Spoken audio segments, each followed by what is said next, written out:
His voice, not his words. The CEO was in a meeting when he called. Houston, Texas. March 2023.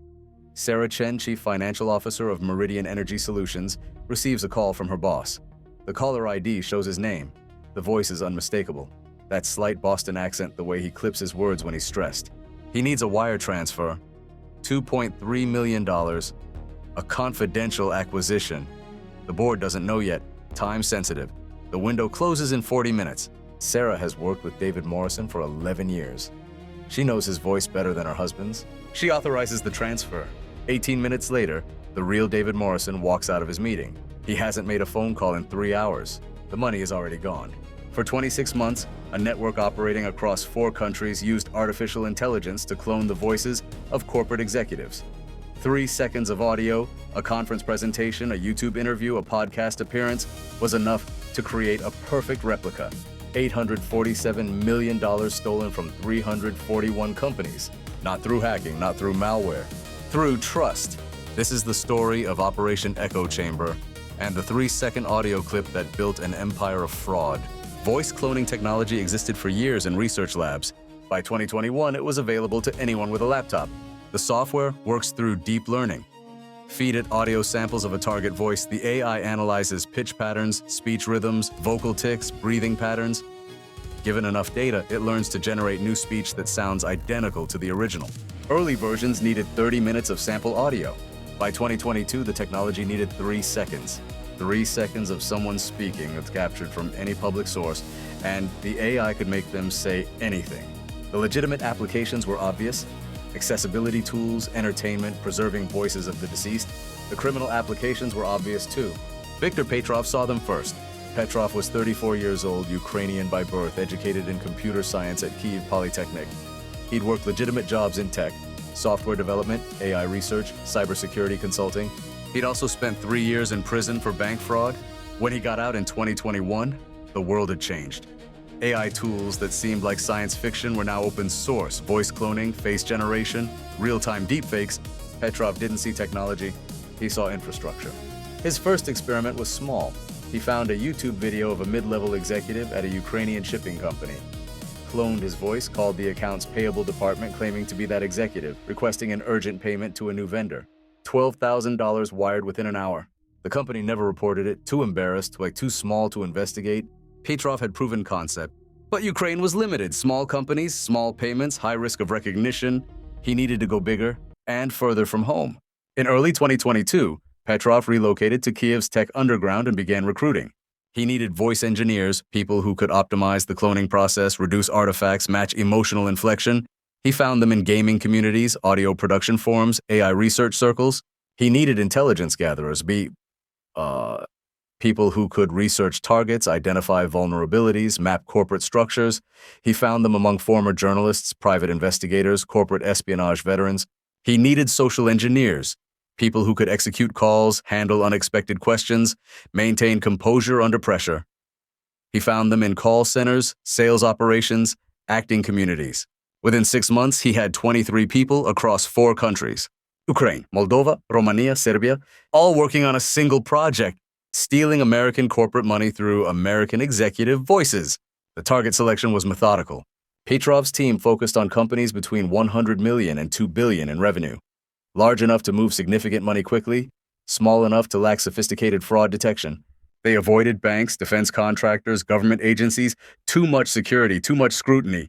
Energy companies, manufacturing, healthcare, logistics, real estate development, industries where urgent deals happened regularly, where wire transfers were routine, where executives made high-pressure decisions daily. For each target, the process followed strict protocol. Phase 1, intelligence gathering. Researchers compiled everything public about the company. SEC filings, press releases, LinkedIn profiles, org charts, news articles, conference appearances. They identified the CEO or president, the voice to be cloned. They identified the CFO or controller, the person who could authorize payments. They mapped the relationship. How long had they worked together? How did they communicate? What were the company's current projects? Phase 2, voice acquisition. Finding 3 seconds of clear audio was rarely difficult. Earnings calls, industry conferences, podcast interviews, webinars, YouTube videos, TED Talks, university lectures. Executives talk publicly. It's part of the job. The team downloaded every available sample, cleaned the audio, removed background noise, isolated the voice, then fed it to the AI. The cloning process took approximately 4 hours. The software analyzed thousands of micro-patterns in the target's speech, learned to replicate not just the voice, but the personality, the way they emphasized certain words, the phrases they repeated, the rhythm of their thinking. The output was a voice model. Type any text and the model would speak it in the target's exact voice. Phase 3, scenario development. Each attack required a believable story. Petrov's team studied the target company's recent activities. Were they acquiring another business, settling litigation, launching new products, entering new markets? The scenario had to fit the company's reality. A CEO calling about an urgent acquisition made sense if the company was in growth mode. A request to pay a settlement made sense if they'd been in legal disputes. The request had to be large enough to matter, small enough to not require board approval. The sweet spot was between $500,000 and $5 million. Urgency was essential. The target needed to act before they could verify. Phase 4, execution. The caller, always someone with perfect American English, usually recruited from legitimate call centers, would place the call using spoofed caller ID showing the CEO's actual phone number. The CFO would see their boss calling. They would hear their boss's voice. The voice would explain the situation. Confidential, time-sensitive. The CEO was about to enter a meeting or board a flight or go into a dead zone. Wire the money now. We'll discuss details later. If the CFO asked questions, the caller had prepared answers. Background research made them sound credible. If the CFO hesitated, the CEO's voice would express disappointment, frustration. I thought I could count on you. Most people don't want to disappoint their boss. Most people don't want to be the one who killed the deal. Most people wire the money. Phase 5, extraction. Funds went to accounts at regional banks in states with minimal fraud detection. From there, they moved through a web of shell companies to cryptocurrency exchanges to cold wallets controlled by Petrov's network. The entire process, from wire transfer to untraceable crypto, took less than 4 hours. By the time anyone realized something was wrong, the money had already crossed 5 borders and disappeared. The first major success came in April 2022. A manufacturing company in Ohio. CEO's voice cloned from a 3-year-old industry conference video. CFO received the call at 4:47 p.m. on a Friday, timing designed to exploit end-of-week fatigue and limit verification options. Wire transfer $1.8 million. The CFO didn't realize anything was wrong until Monday morning. By then, the money had been converted to Bitcoin and distributed across 17 wallets. The company reported the fraud to the FBI. They were embarrassed. They were angry. They wanted justice. They also weren't alone. Over the following weeks, FBI's Internet Crime Complaint Center began receiving similar reports. A logistics company in Nevada, $2.1 million. A healthcare provider in Florida, $1.4 million. An energy company in Texas, $2.3 million. Same pattern, CEO voice on the phone, urgent wire transfer, money vanished. The reports were scattered across field offices, different industries, different amounts, different cities, no obvious connection. Until an analyst in the FBI's cyber division noticed something. 3 of the companies had used the same receiving bank in New Mexico. That bank appeared in no other fraud cases. It was the thread. The investigation that became Operation Echo Chamber started with a single bank. First Republic Regional Bank of Las Cruces, New Mexico. Small institution, minimal compliance staff, perfect for moving money quickly with few questions. FBI subpoenaed account records. What they found was a web. 14 accounts had received wire transfers matching fraud reports. All opened within the same 3-month window, all with similar documentation, all closed within days of receiving funds. The money moved from these accounts to other accounts, then to cryptocurrency exchanges, then to wallets that scattered globally. But before it went to crypto, some of it paid bills. The shell companies that owned the accounts had operating expenses, server costs, software licenses, phone services. One payment went to a cloud computing provider in Frankfurt. That provider kept logs. FBI coordinated with German federal police. The logs showed IP addresses, some were VPNs, some were Tor exit nodes, but operational security is hard to maintain perfectly. One IP address traced to a residential connection in Kyiv. The address was registered to Viktor Petrov. International cybercrime investigations moved slowly. FBI knew Petrov was involved by August 2022, but they couldn't arrest him in Ukraine, they couldn't extradite him. The war made cooperation complicated. What they could do was watch and map. Petrov communicated with his team through encrypted channels, but people make mistakes. They use the same usernames across platforms. They reference real locations. They let details slip. Over 6 months, FBI and international partners identified 23 individuals connected to the operation: Ukraine, Moldova, Romania, Serbia, plus 47 money mules in the United States. People recruited to open accounts, receive transfers, and forward funds. The operation was larger than anyone anticipated. 341 companies had been targeted, $847 million stolen. The individual attacks had seemed unconnected, different industries, different regions, different amounts. They were all the same operation. Meanwhile, the attacks continued.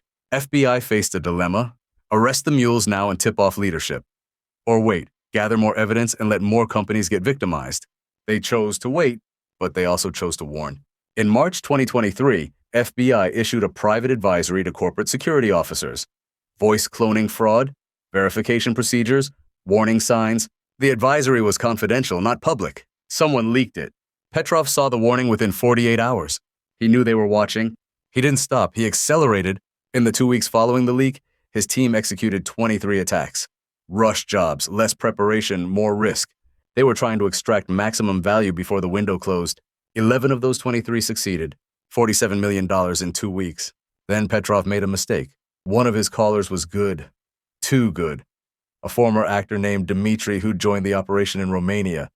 His American accent was perfect. His improvisational skills were exceptional. He was also recording everything. Dmitry had a side business. He sold information to whoever paid: Russian intelligence, competing criminal groups, and apparently American federal agents. The FBI had been building a case for months. Dmitry gave them the interior view: recordings of planning sessions, voice model files, target lists, financial records. Petrov's face on video calls discussing operational details.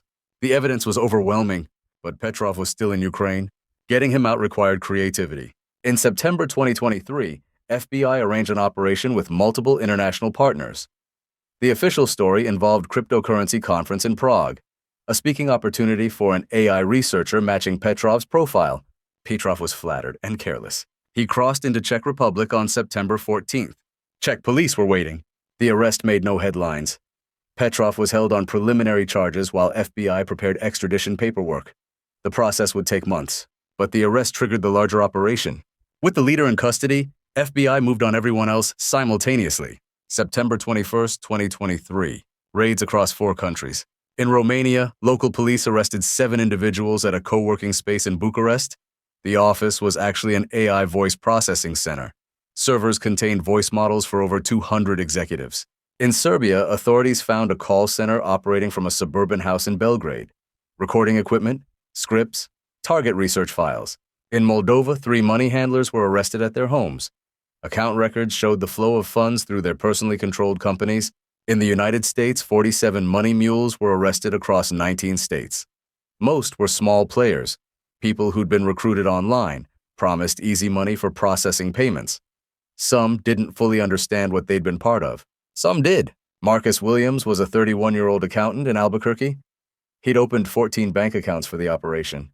He'd moved over $40 million. He'd been paid $300,000 for his services. He knew exactly what he was doing. When agents arrived at his home, he was packing a bag. Flight to Mexico City, one-way ticket. He didn't make the flight. The total arrests, 67 individuals across 5 countries. The evidence seizure was massive. Servers containing voice models for 412 executives. Only 341 had been used. The remaining 71 were prepared for future attacks. Target research files on over 800 companies. Financial records documenting $847 million in theft.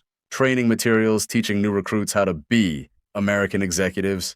And recordings of actual fraud calls. Prosecutors could play for juries the exact moment victims were deceived.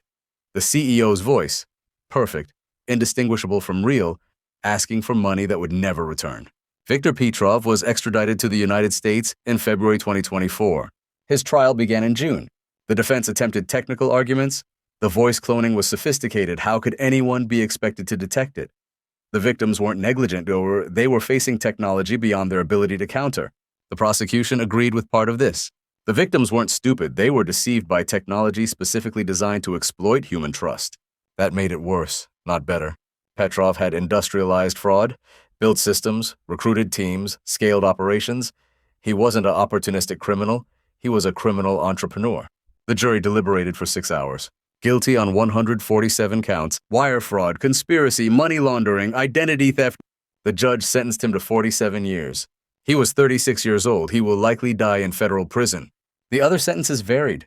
Dmitry, the informant, received 5 years in exchange for his cooperation. Senior operators in Romania and Serbia received 15 to 25 years under their national laws, with agreements to serve time in U.S. facilities. American money mules received between 3 and 12 years, depending on their level of involvement and knowledge. Marcus Williams, the accountant who'd knowingly facilitated $40 million in theft, received 18 years. The corporate victims faced their own reckonings. 341 companies had been defrauded. Most had insurance that covered some losses. Most had to explain to boards and shareholders how they'd wired millions based on phone calls. Several CFOs were fired. Several companies faced shareholder lawsuits. The fraud exposed vulnerability that extended beyond individual companies to the entire corporate communication system. How do you verify a voice you've known for years is actually that person? How do you question your boss without seeming insubordinate? How do you slow down when the deal requires speed? The technology that enabled this fraud continues to improve. Voice cloning now needs less than 1 second of sample audio.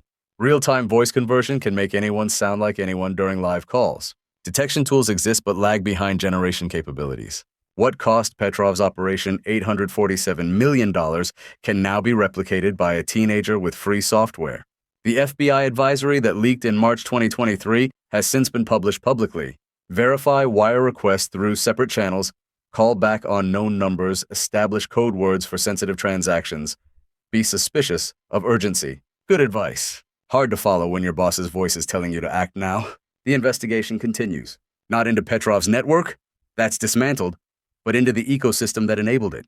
Other groups are operating, other voices are being cloned, other executives are receiving calls from themselves. The technology is permanent now. Every public audio clip of every executive is a potential weapon.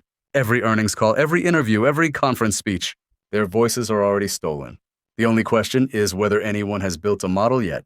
If you're a corporate officer, think about your last wire transfer approval. How did you verify the request? Would you have questioned your CEO's voice? Would you have delayed a time-sensitive deal to call back? His voice, not his words. And somewhere right now, software is learning how you speak. 3 seconds is all it needs.